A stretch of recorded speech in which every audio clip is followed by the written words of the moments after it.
Okay. Okay, let's start. Last lecture we were looking at PN junction as a solar cell, and I wanted to spend more time on solar cell because of its importance, but we are really short on time, and so we'll see if towards the end we are left with some more time, then we can go into the details. But right now what I want to do is look at other aspects of PN junction, and in particular a very important aspect, since we were talking about reverse characteristics, and very important aspect, which is the breakdown. So we have a PN junction, we have a IV characteristics of a PN junction that you see here, and of course the forward characteristics we are well familiar now.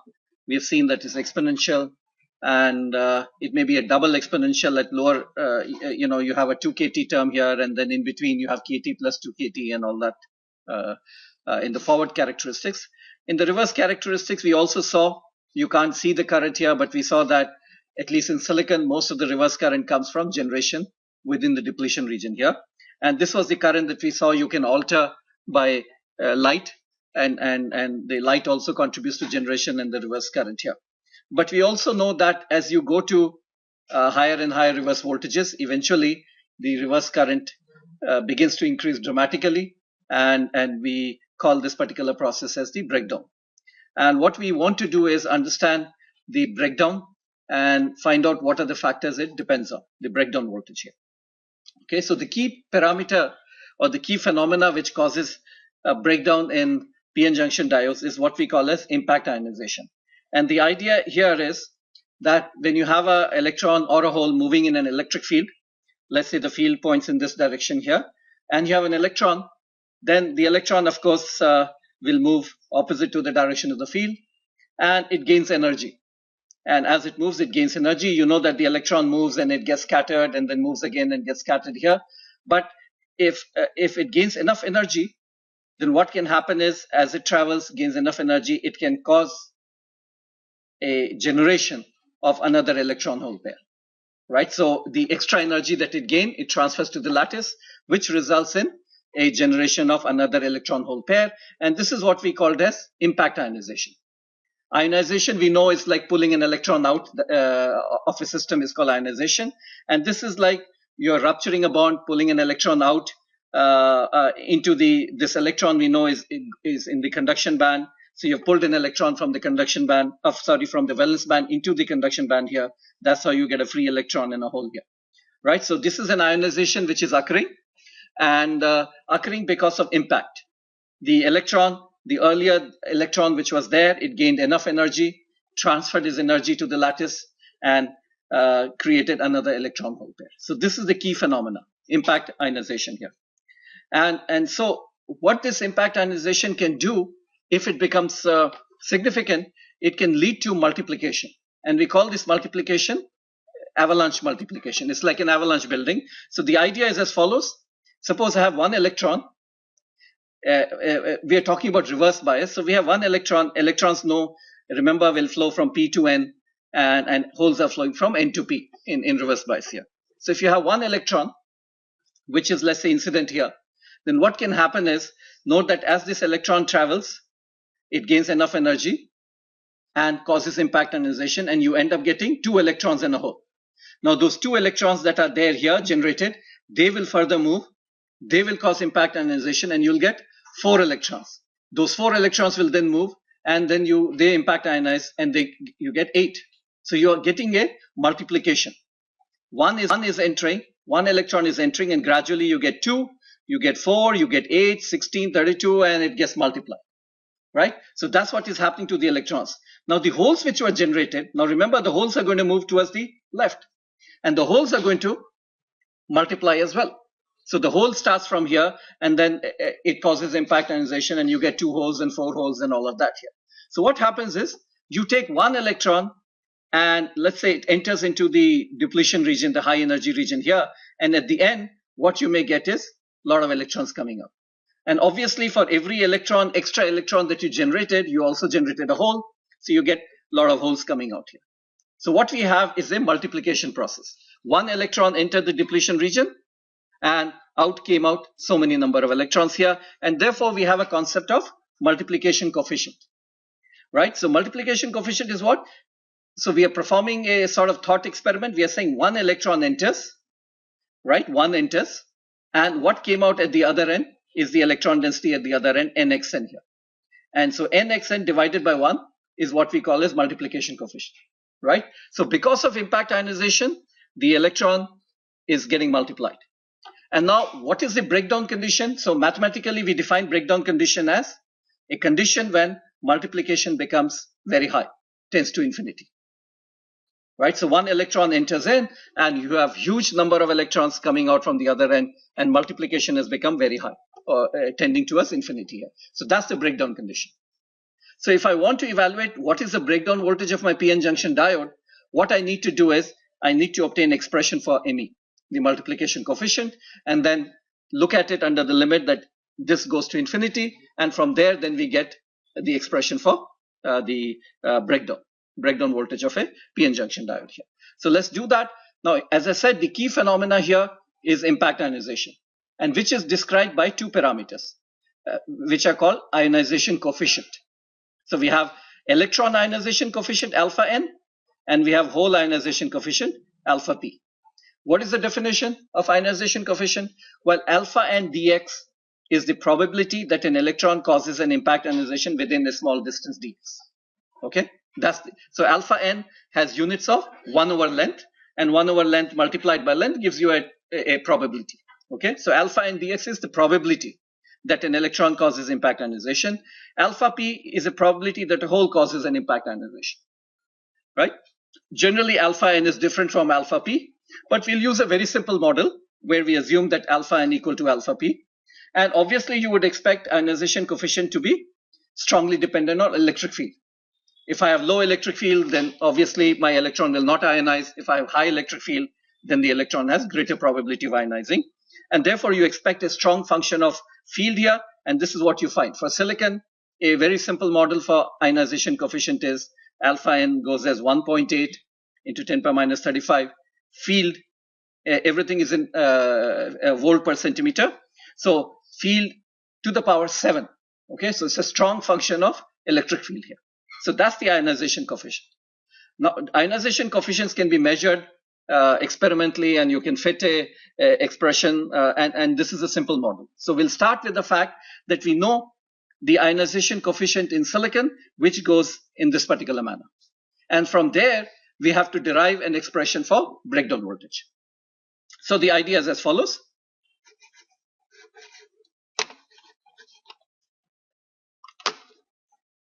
All right, so the idea is as follows. So we take a PN junction, right? We take a PN junction here, and there is a field, and we would like to remember what we would like to obtain is the multiplication coefficient, ME, okay, using alpha and alpha p. Okay, so,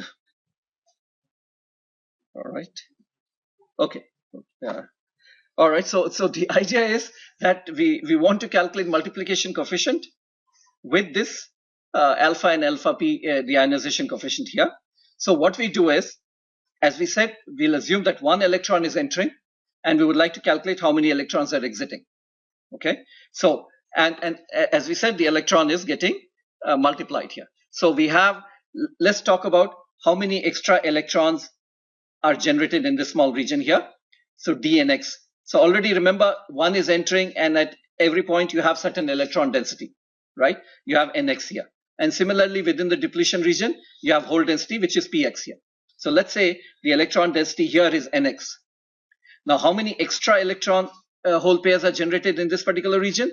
Well, the probability of ionization, or the probability that it ionizes, is alpha n times dx. That's the probability of ionization. Multiplied by nx gives you how many extra electron hole pairs are generated because of electron ionizing. Now, similarly, in this region, we have holes also. And the holes will also ionize, and the probability that a hole ionizes is alpha p dx. And that multiplied by px tells you how many extra electron hole pairs are generated because of the holes causing ionization. So total number of extra electron hole pairs generated here is equal to electron ionizing, nx, and holes ionizing here. Okay. All right, so we have this one here. Then remember now look at what is happening as a result of ionization. So we have one electron entering. And as we said, one electron entering, so we have an electron density equal to 1 here at this edge.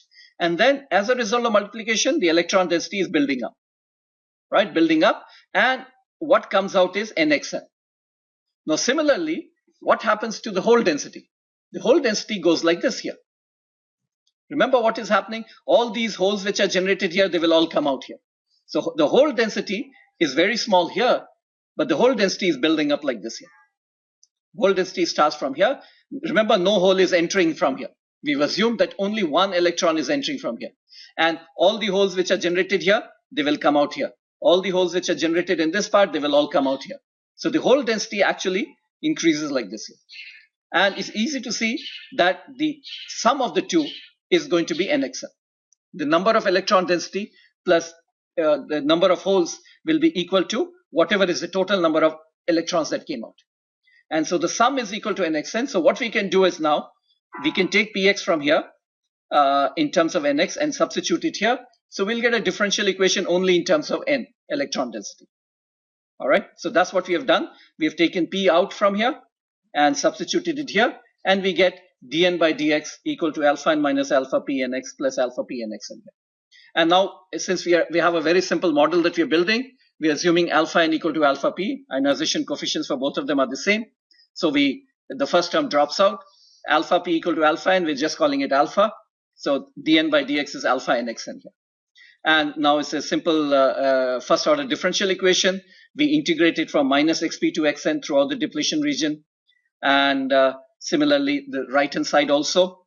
And now rearranging the terms here, we get multiplication coefficient, which is nxn, the electrons coming out at the other end of depletion region divided by 1, which is equal to 1 by 1 minus xp to xn alpha dx. Right, so that's the simplified expression for multiplication coefficient we find.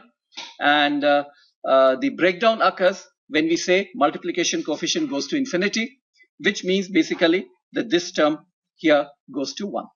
So the condition for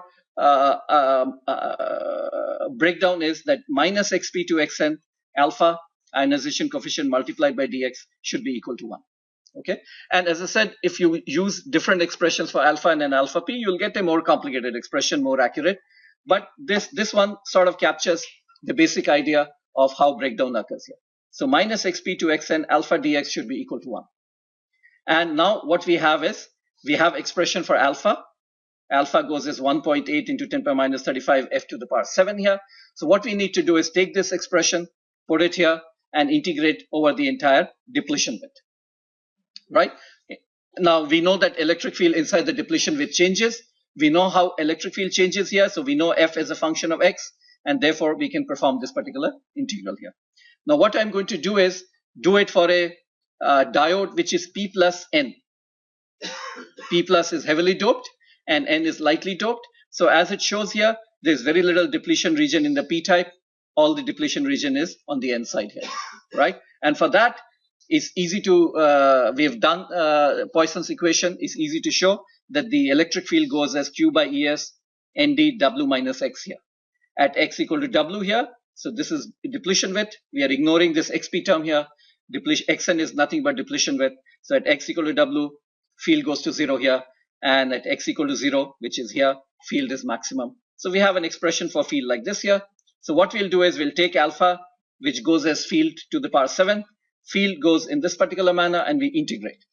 We integrate that. I'm not going to go through the details. We'll integrate, and what we get is, this is the condition at breakdown. So we get a condition that depletion width at breakdown is equal to 2.67 into 10 power 10 ND minus 7 by 8. So what we find out is, if you know the doping, then at breakdown, what happens is this much is the depletion width. And once you know the depletion width is related to the total voltage drop here, built-in voltage plus the breakdown voltage is related to depletion width. So we get VBI plus breakdown voltage equal to 5.34 into 10 power 13 ND to the power minus 3 by 4. So we get this particular term here. So the idea is that the moment you know the doping, you know what is the depletion width at breakdown. And if you know the depletion width at breakdown, then you know what is the breakdown voltage required here. So finally, we obtain this expression here. VBI plus breakdown voltage equal to this one here. So all you do is you take your breakdown voltage, take your doping, plug it here, and you get a right hand side term, and which is equal to built-in voltage plus BV. We know how to calculate built-in voltage, and therefore you obtain the breakdown voltage here. So the whole starting point is here, this condition, that ionization coefficient integrated over the entire depletion width must be equal to 1 for breakdown to occur. And we have expression for ionization coefficient in terms of F, and we know how F varies within the depletion region. So it's all a question of doing the integrals. That's all. Okay, and I'm not, given you the algebraic steps of how you do the integral, how you get it, but I've given you the key results here. Now, also we can find out, once you know the depletion width and you know the voltage here, you can find out what is the field. At what field does breakdown occur? And I've written here the maximum field. Okay. Now, the reason why I've written this maximum field is, you look at breakdown voltage, the depletion width at breakdown, you find is ND to the power minus 7 by 8. It is sensitive to the doping. You look at breakdown voltage, obviously ND to the power minus 3 by 4. It's also sensitive to doping. But you look at what is the maximum field at breakdown, which is Q by ES ND times WB, you find is 4010 ND to the power 1 by 8. So this is the maximum field at which breakdown occurs. This you find is insensitive, is ND to the power 1 by 8. In fact, if I were to calculate, let's say this value, for 10 to the power 17 doping, we get 5.3 into 10 power 5. For 10 to the power 16 doping, we get this maximum field as 4 times 10 to the power 5. It doesn't vary much. Okay. So the idea here is that there is a field, a critical field inside your PN junction.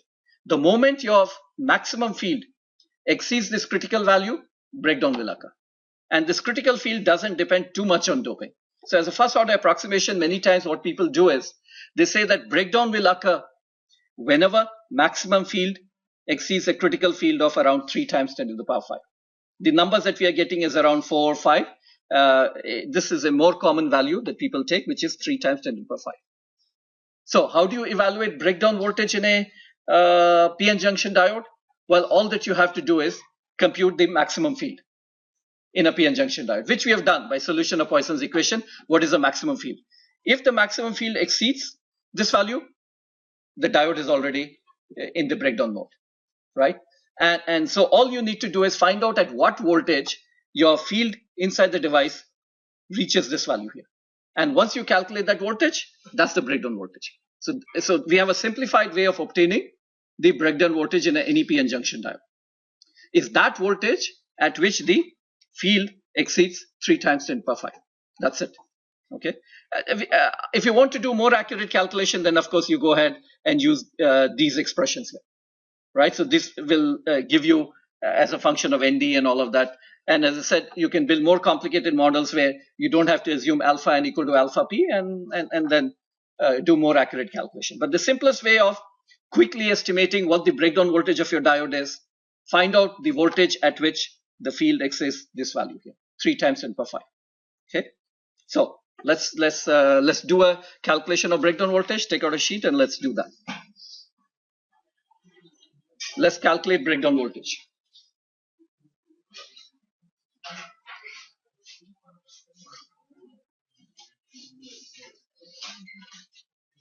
So we would like to calculate breakdown voltage for a P plus N junction with a doping of 2 times 10 to the power 16.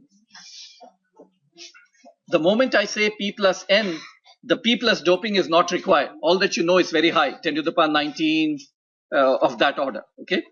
So once the doping becomes very high, it doesn't play much of a role. The doping in the N side is what determines the electric field, and therefore it determines the breakdown. So ND is given, and we are asking you to determine the breakdown voltage. And as we just discussed, breakdown will occur whenever maximum field exceeds a critical field of 3 times 10 to the power 5. If the field inside your PN junction exceeds this value, breakdown will occur, right? So use this particular fact to calculate what is the breakdown voltage of your diode, P plus N diode, whose doping is 2 times 10 to the power 16. Okay.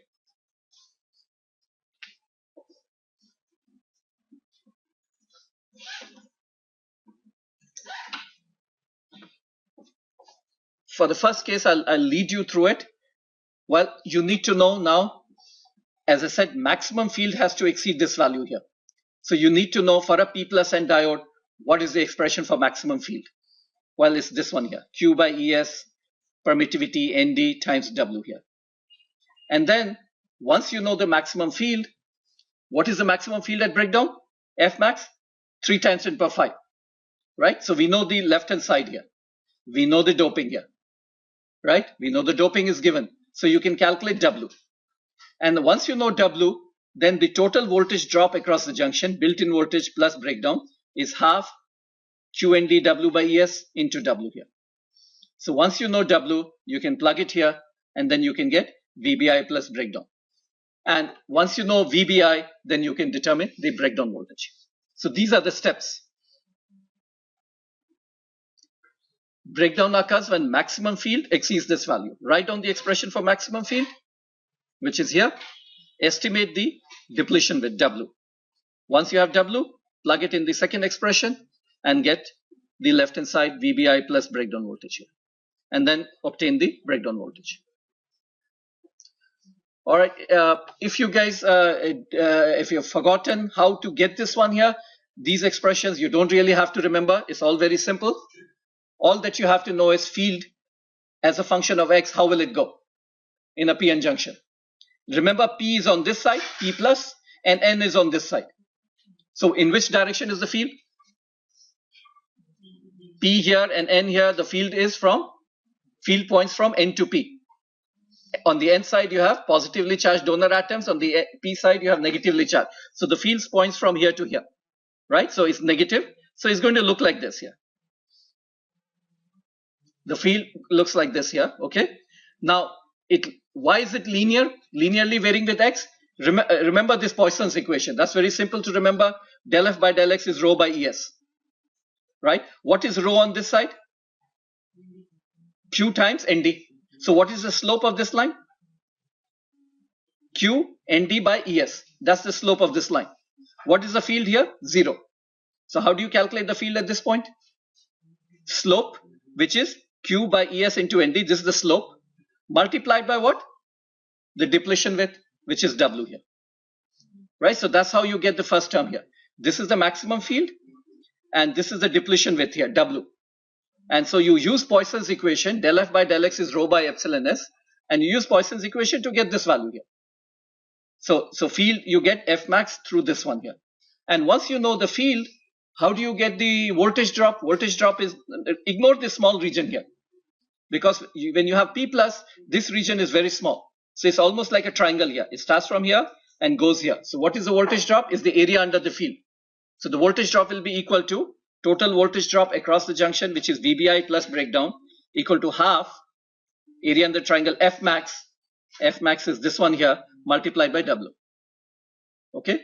So the total voltage drop is half F max, which is here, multiplied by W here. So that's how you get this particular term. So you don't really have to remember all these details here. All you need to know is the following. The field goes in this manner, and Poisson's equation, of course, you are expected to know. That's it. And then you can get these two. Okay. So as I said, I'll lead you through it. If you now, if you take these two expressions, combine them together, I can extract W from here, put it here. I get VBI plus breakdown voltage is ES by 2Q F square max by ND. So we know all the terms. Permittivity of silicon, remember, is 11.7 multiplied by the free space permittivity, 11.7 into 8.85 into 10 power minus 14. Q, of course, you know, F max is given, and ND is also given, and so you get the right hand side, which is 14.5.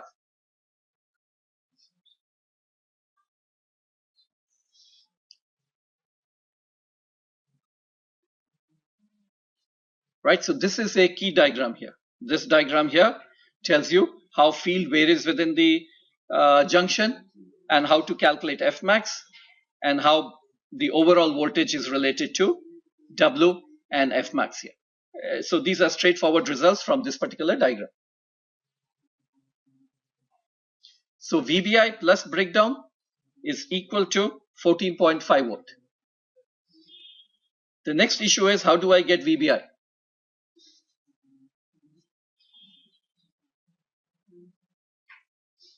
How will I get VBI, built-in voltage? I've not given you the doping on P plus side here. The doping on N side is known. So what will be the built-in voltage? But I need the value. That we know, that if you take the area under the curve is the net voltage drop. The net voltage drop is the built-in voltage plus the extra voltage here, reverse bias voltage, which is the breakdown voltage. So that's the total voltage across this thing here. Now, to calculate breakdown voltage, I need to know VBI. So how much is VBI for a device which has P plus N and with the doping of 2 times 10 power 16? What will be the built-in voltage? Remember how we were calculating built-in voltage? A diagram like this? How can you use built-in voltage and calculate? What is VBI equal to? This is P side. This is N side. When I say P plus, what do I mean? Fermi energy is very close to EV. So a good approximation would be EF is almost coinciding with EV, right? So how much is the distance from here to here? EG. EG minus phi n will be equal to VBI. And what is phi n equal to? So can everybody see? The built-in voltage will be EG by Q minus KT by Q ln NC by ND. NC by ND is this particular drop here. Okay, this particular drop. And so built-in voltage, some of these things you have to remember. In an exam, of course, it will be given, but NC is about 2.8 into 10 power 19. ND is given 2 times 16. EG, of course, is 1.12. EV, and that's why we divide by Q to get a voltage, 1.12 volts here. KT by Q is 26 millivolt, and therefore you get built-in voltage is 0.93.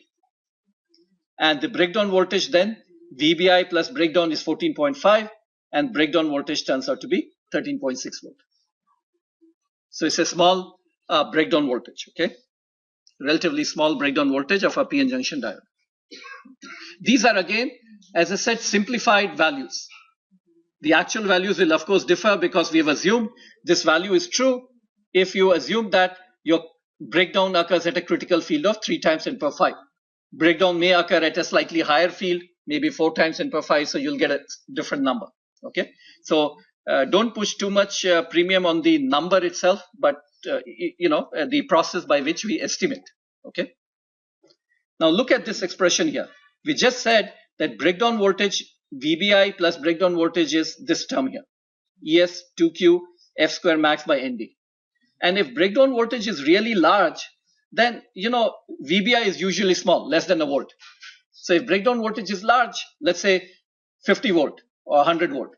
If breakdown voltage is 100 volt here, and if this is 0.9, well, you can forget about, for a first order approximation, you can forget about VBI. And you can simply say breakdown voltage is equal to ES by 2Q F square max by ND. Okay, so that's what I've written here. Breakdown voltage for a P plus N diode is given here.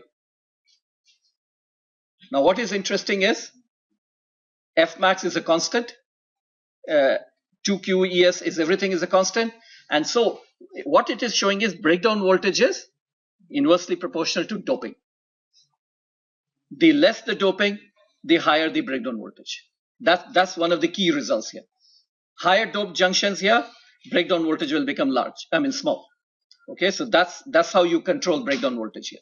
Many of the diodes that you find are of the kind P plus N or an N plus P, and breakdown is controlled by the doping on the smaller side here, ND. All right, so that's a very important result of how you control the breakdown voltage here. The next example is what I want you to work it out. It's not, so I've gone through all the steps here. Remember the steps here? The field has to exceed a value 3 times 10 power 5. And how do we do that? Well, we sketch out the field. We sketch out the field here. How do we sketch the field? Well, we simply use Poisson's equation. Del F by del X is rho by ES. That's the key equation. So in the N region here, rho is QND, so it goes like this here. In the P region here, this will become minus QNA, so it goes like this here. But since it is P plus, we ignore this part here. We keep here. And then these two equations basically come from this diagram here.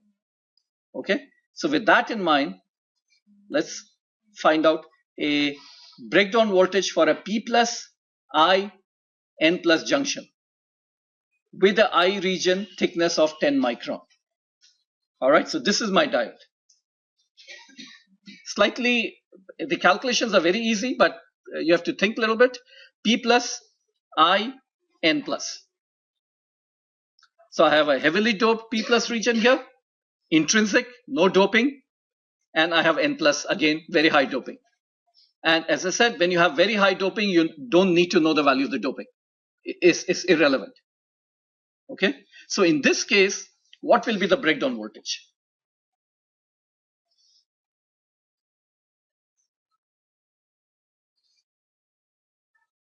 What is the first step here? Breakdown will occur when the field, maximum field, exceeds 3 times 10 to the power 5. Okay, so that's the first step here. Next thing is sketch out the field. How will the field look like in such a junction? Okay, sketch it out. How will it look? The field inside the junction here. Note, because it is P plus, I will have some ionized acceptor atoms here and some ionized donor atoms here. The field is going to be from N to P. The field is going to be negative. How will it look like? Keep in mind, this is P plus, this is N plus, and this is I. I means no doping. So use your Poisson's equation. Poisson's equation is del F by is rho by ES. So use Poisson's equation to sketch the field. How will the field look like in the whole area? All right. So use this Poisson's equation. Draw these two lines here. Now sketch. How will the field look like?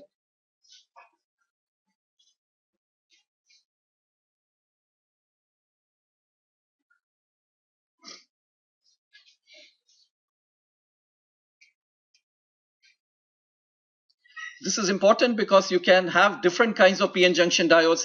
I could have had P plus. Instead of I could have had a doping of 10 to the power 16 here and a doping of 10 to the power 17 here. So we can have various combinations, different dopings in different regions. And so we must know how to sketch the field. And once you know the field, you integrate, take the area under the field, and it gives you the voltage. Okay? So the first step is field. And how do you sketch the field? Well, it's simple. It's Poisson's equation. That's it. Del F by del X, so you know the slopes, right? And you also know that at the edge of the depletion region here, the field is 0. At the edge of the depletion region here, the field is 0. So the fields are 0. You start from 0. And how do you get? These are the slopes, right? The slopes are given here, so you can then sketch the field. So how will the field look? Will it look like this? All right, let me draw. Here, this is my edge here. So, say it starts from here, right? How will it go? On the P side. Down? Okay, I think I may have it here. All right, let's see. Yeah, it goes like this. What is the slope? Slope will be equal to minus QNA by ES. That's the slope here, right? So it goes here. Then, Y constant? Rho is 0. It's intrinsic, so it's constant. And here will be positive. And here it's like this. Right? That's how the field will look like. And what is the value of the field? Do I know? At breakdown, what is this field here? Maximum field? 3 times 10 to the power 5. So I know the field. We are saying at breakdown, the maximum field inside the junction is 3 times 10 to the power 5. So we know this field. Then, do we know the length here? I've already given you the I region, 10 micron. Do I need to bother about this region here? Well, you can calculate, right? If you have a field of 3 times 10 to the power 5 here, and it goes to 0 here, and what is the slope? QND by ES. And we said doping is high. So if you want to calculate, take doping as 10 to the power 19. Okay, and you can calculate what is this length here. And if you calculate this length, let's say for 10 to the power 19 doping, you know what you'll get? 2 nanometer. This length that you will get is 2 nanometers. So you get 2 nanometers here and you get 2 nanometers here. And the overall, this region is 10 micron. So that's why we are saying it doesn't really matter. This small region here doesn't matter. So what will be the breakdown voltage now? If you integrate the whole thing, what will you get? F max is 3 times 10 power 5. So VBI plus breakdown voltage will be equal to F max multiplied by the thickness 10 micron. And so it gives us 300 volts. It gives us VBI plus breakdown voltage equal to 300 volts. Simply 3 times 10 power 5 multiplied by 10 micron, which is 10 power minus 3. 10 micron is 10 power minus 3 centimeters. And so simply multiply together, you get 300 volts diode here. Breakdown voltage diode. The next thing is, note, because we are calculating a very quick estimate of breakdown voltage.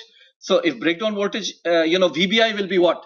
Around a volt or so, 0.9, 0.8, 1 volt here. So if you want, you can simply say, well, breakdown voltage is approximately equal to 300 volts. But if you wanted to calculate VBI, what do you think VBI would be for such a diode? VBI, what will it be?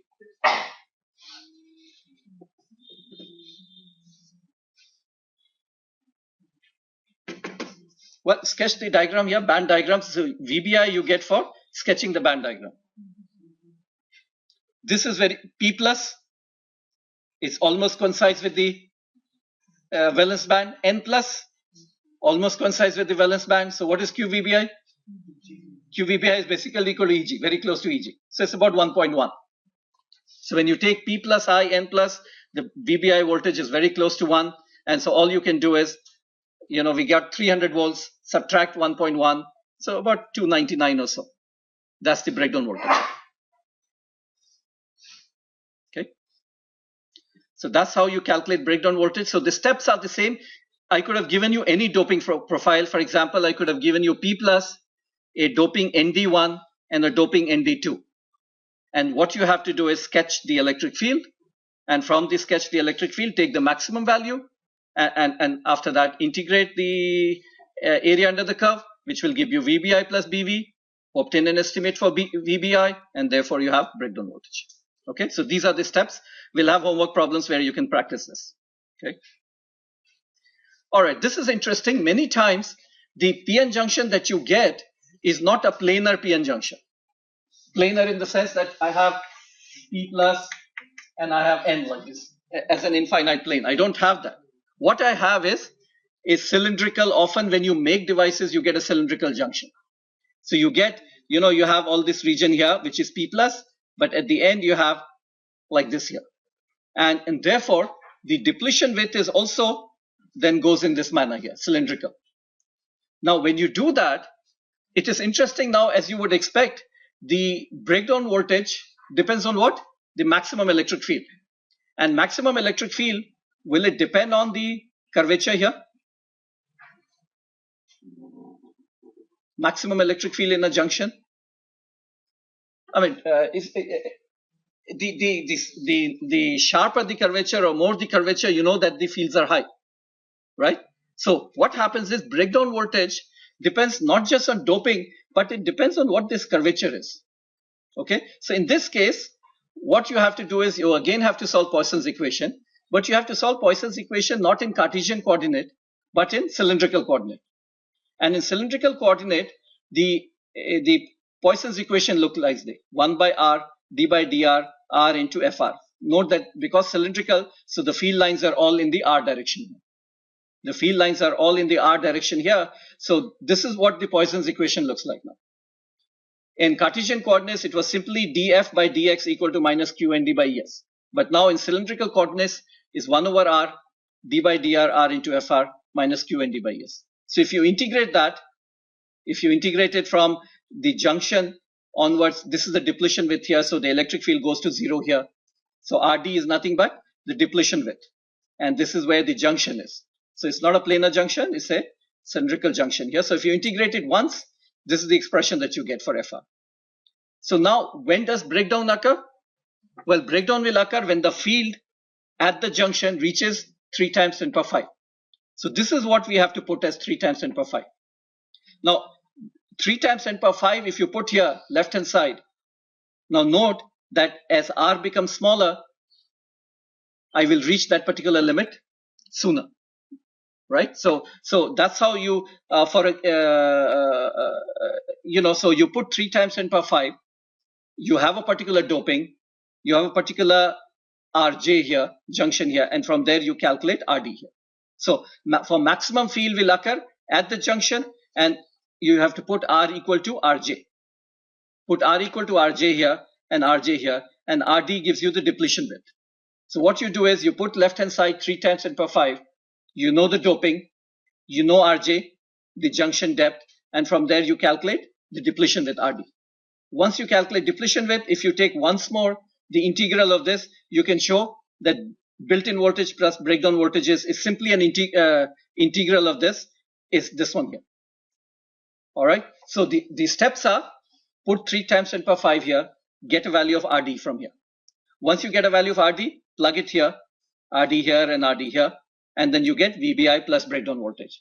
And we know what is VBI, and therefore you get breakdown voltage. Now, interestingly, in the previous one, planar junctions, we only had ND there. ND was what was determining the breakdown voltage. If you have high doping, you have low breakdown voltage. If you have low doping, high breakdown voltage. In this case, besides ND, what is entering into picture is RJ. What is the curvature? RJ here. So let me show you some calculation here. Look at that. I have a device with a doping of 2 times 16. Right? So if you go back, we did an example of this one here. 2 times 16. What was the breakdown voltage we got? 13.6. This is a planar junction, right? Now let me show you a cylindrical junction, the results. Results obtained using these two.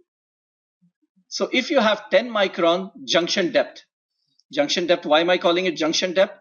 This is, all this region is P plus, and after that is ND here. So this RJ gives you the junction depth. So if you have a junction depth, which is nothing but the radius 10 micron, the breakdown voltage is 12.77. If you have a junction depth of 1 micron, you have a breakdown voltage of 8.6. If you have a junction depth of 0.1 micron, 2.3 volt. So breakdown voltage is not just a function of the doping, but it's also a function of this RJ here. The smaller the RJ, the sharper the curvature, and field lines reach higher value at a lower voltage, and breakdown occurs earlier here. So this is something that one has to really worry about, because you don't get planar junctions. When you make diodes here, often you get curvatures like this here. And most of the time, the breakdown will occur at the curvature. And you have to make sure that these curvatures, these radii are sufficiently large. If they're not, you may calculate breakdown voltage based on doping to be 400 volts, right? So that's in this thing. But at the edges, you have a curvature and your device will be breaking down here. And the breakdown voltage may turn out to be 8 volts or very small volts here. Okay, so that's something to be, one has to really worry about. You use your calculations, you build your PN junction diode, you expect 400 volts, and what you find is you're getting 30 volts. Now, what has happened? You've ignored the edge effects. At the edges, things are not planar, but they they have a curvature. And then the breakdown voltage depends on this particular radii of curvature. So that's something to really keep in mind. And one has to ensure that the radii of curvature is sufficiently large. Otherwise, breakdown will occur early. Okay. One last thing before we leave. 2 last things here. One is we are talking about impact ionization causing breakdown, and therefore it's a nuisance for us. We don't want generally diodes to break down. But then this is taken advantage of in a diode which we call as Avalanche Photodiode. Right? Now remember, photodiode, what is the interest? The interest is that light creates electron hole pairs, and that gives rise to current. Right? And you get a certain current which is proportional to light. Now obviously, for a given light intensity, you want current to be as high as possible. Right? So now this avalanche process can be very interesting. What is this avalanche process? Well, it says that if you take let's say a hole which enters here, the hole has been generated by light, a hole has been generated by light electron hole pair. What does avalanche process tells us? That it can get multiplied. Because of high field, that one single electron hole pair can get multiplied by a factor of 10 or 20 or whatever, right? If you're not careful, then it can get multiplied very large value and it's breakdown. You don't want that. But if you can really control the multiplication process, you can get a large gain. And that's the idea behind Avalanche Photodiode. The idea is to have multiplication of carriers, but in a controlled manner. You don't let it go to us uncontrolled where breakdown occurs here. So let me give you an example here. This is if you want, you can go and look at the data sheet of this silicon Avalanche Photodiode here. There are many APDs, Avalanche Photodiodes available. I just picked up one randomly. So this is the value here. So what you see here is, look at that.